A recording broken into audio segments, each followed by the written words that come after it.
Okay, here goes an amp you don't see every day. A Henry. Yeah, that Henry. 2006, or Tempo 2006 linear amplifier. It was originally 6 meters only. No band switch. Single banded for 6 meters. And since I didn't need anything for 6 meters, the only thing we've done to it so far is modify it for 10 meters. So we had to change the input circuitry and the output tank coil and add a capacitor, because you need a little bit more capacitance from going to 6 meters to 10 meters. So we added a cap to the load side of it. This is a very, very well made amplifier. You know, Henry, almost overbuild stuff. It's got some weight to it. The book says, I think, 36 pounds, but the thing feels like 50 pounds. It's a heavy amplifier. Runs two 8874 tubes. 8874 is basically a 3CX400 tube. Those tubes, as with a lot of linear amplifier tubes nowadays, are hard to find and expensive. So to have, an amplifier with some decent tubes in it, I guess the tubes alone is probably worth about as much as the rest of the amperes, or maybe even more, just for the tubes. But on the front we got a power switch, and then underneath it you have a power on light that lights up when you turn the power on.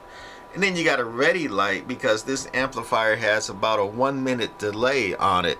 The 8874s put out good output, but they're delicate and they're very expensive. And one thing you don't want to do with delicate ceramic or steel tubes like that is apply power to them when they're not ready, when they're not warmed up. They don't like it, and often that will pop them.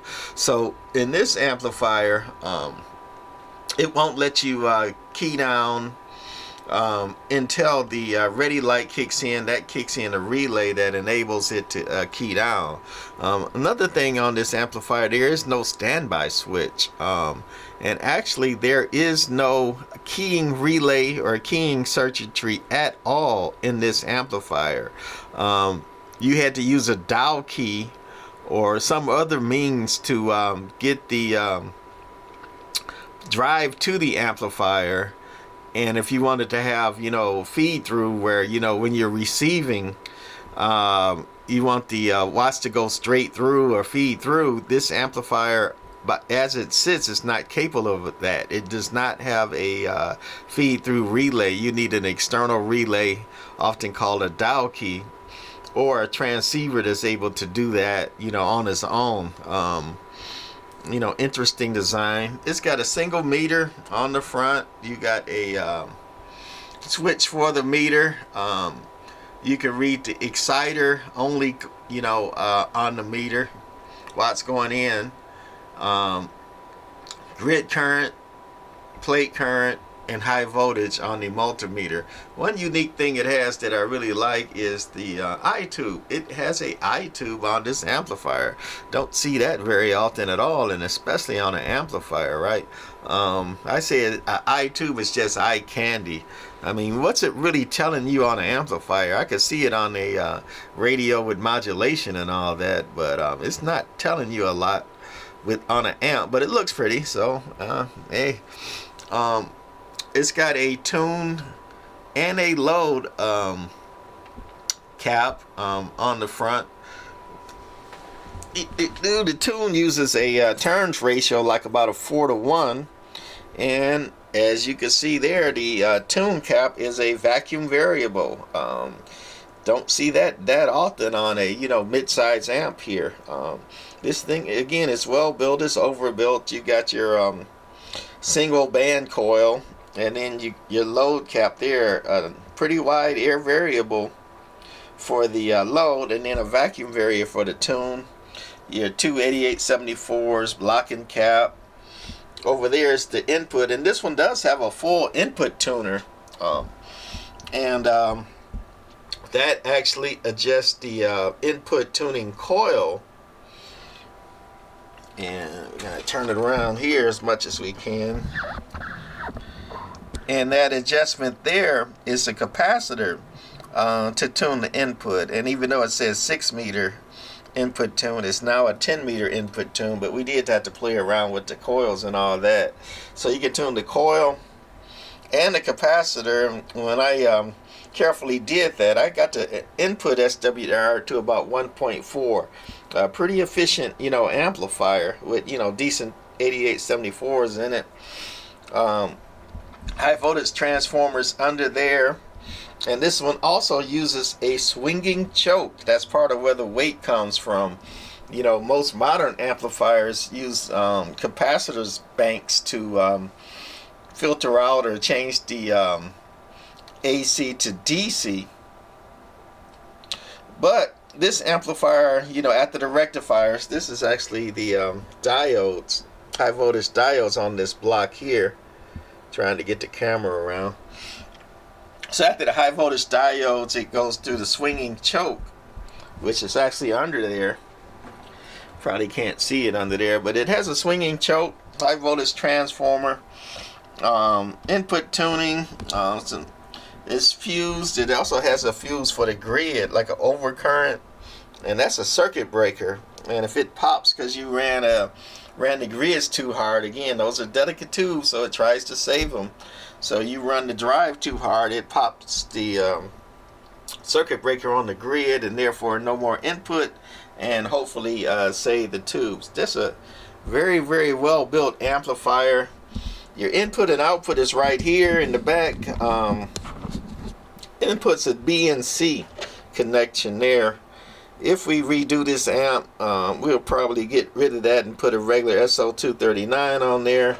And if we go back into it, we'll probably put in a keying relay, maybe even an automatic keying circuit, so you don't have to use a foot switch on it. But as it is now, except for converting it over to 10 meters, is pretty much factory. Actually, that switch there I put in because, again, without a keying circuit on it, I did that, put that switch in to key up the radio. It was already a hole there, so we didn't drill any holes. We just added the switch there, so I can key it up by using that switch. That's the circuit breaker for the grid, your ground stud, and that's the line that is keyed or grounded to key the bias relay. That keys the bias up. It does not again have a relay for the keying or the pass through, where if you got in standby or you're not operating the amp, or the amp's off, your watts go in and they come back out through the keying relay. Well, this doesn't have a keying relay. It would need an external relay, aka a dial key, to do that. And that's pretty much the basics of the amp. That's the bias relay again. That board there is not factory. That is a time delay little PCB. Somebody else put that in. Originally, that tube socket there was a time delay tube, but I guess somebody didn't want to get the tube, so they put in a time delay relay. And again, it won't let you key down the amplifier until the amplifier is warmed up. These big resistors here are kind of like bleeder resistors on a high on a capacitor bank, where you bleed them off, but they don't work like bleeder resistors. When you have a swinging choke, the voltage can fly up a lot if you don't have a load on it. You always want to have a good load on a swinging choke at all times, or else it can destroy itself, because the voltage inside of it are swinging around, and if it doesn't have a load on it, it'll swing up too high and destroy itself. So that's the basics of this amplifier. We like that it's heavy duty. It's a heavy duty transformer in there. That transformer is a larger size and heavier than most 3500Z amplifiers, so we like that. Swinging choke, some people say it's obsolete, but it regulates the voltage better than the capacitor bank.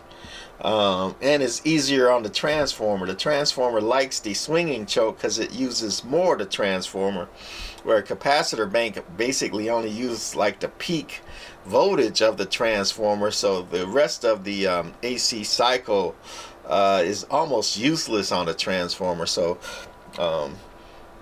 the high voltage transformer, they like swinging chokes.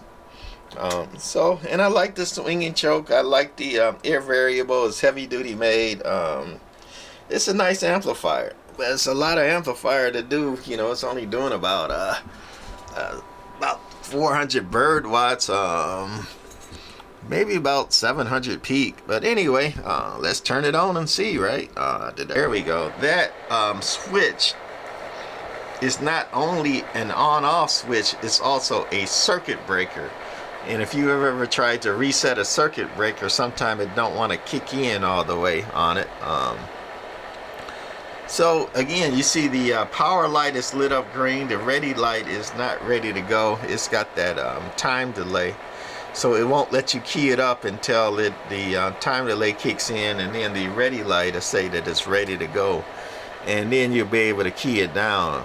And actually, I got my standby operate switch in the back on operate. So okay, ready light kicked in. And we were using it like a few minutes ago, so it should be fairly warm. You can see your eye tube right there. You're seeing eye tube. We like that. That nice little amplifier. Watts going in on the left on the 200 watt scale, and watts going out on the watt meter on the right on the 2000 watt scale. I think they're both on average right now, so let's key her down. Audio, audio, audio, audio, shh, audio, audio, audio. We're only talking about 300, but audio, audio, audio, that's only 20 watts going in. Shh. Let's see if we can do a whistle. I keep drying out my mouth with all the talking I do.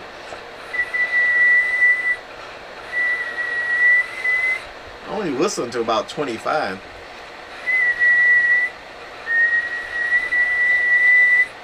And whistling to about 450 there on average, but again, low drive. And then we're putting it on peak last.